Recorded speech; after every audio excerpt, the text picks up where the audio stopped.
Prabhudas sir Srinivas ఎక్కడున్నా మరి వాళ్ళు రావాలని కోరుతున్నా. కేషన్ 2 మాటలు చెప్తా. వెనమల అంజయ్య మాట్లాడు.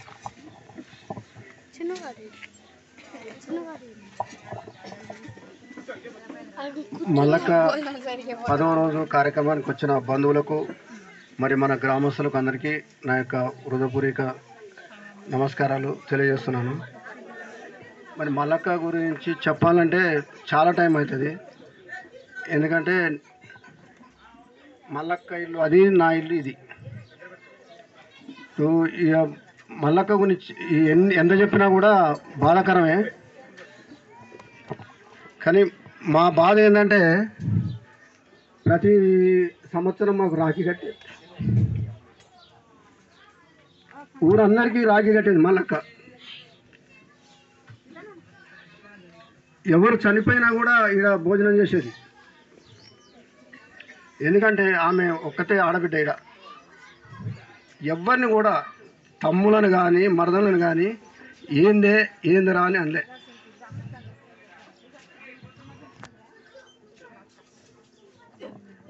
కాకపోతే ఇంచుమించు మాకంటే కొంచెం పెద్దది, కానీ కొన్ని ఆరోగ్య రీతిలో ఆమెకు ఇబ్బంది జరిగి ఆమె మరణించింది.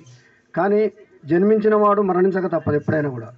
కానీ ఏంటంటే మల్లక్క ఏమి తీసుకుపోలే, ఒక మంచి పేరును మాత్రం ఉంచిపోయింది. కానీ ఆమె పోయిందనే లోటు తప్ప, కానీ ఆమె మన కోసం మనది మాత్రం ఏమి తీసుకుపోలేదు. మనకెళ్ళక మనం ఏడ్చుడే తప్ప మల్లక్క మాత్రం ఎవరిని కూడా చీమ కూడా అని చేయలేదు. కానీ ఎప్పుడన్నా మా భార్య ఊరికి పోతే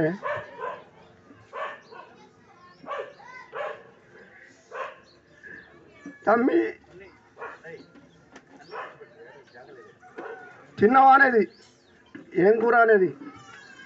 కానీ నిజంగా ఈ బజారే మూగపోయింది మల్లక్క పోవడం. ఎందుకంటే వాస్తవంగా ఈ బజార్లో ఎవరు లేరు. ఒక సోమప్పు ఉన్నది, మేమున్నాం. మల్లక్క పోయింది వాస్తవంగా 10 రోజుల నుంచి మూగపోయింది. ఏంటంటే ఈ మంది ఉంటారు పోతారు. రేపు మల్లక్క లోటు మాత్రము ఆ కుటుంబానికే కాదు గ్రామానికి కూడా లోటే అని నా చిన్న సందేశాన్ని ముగిస్తున్నాను.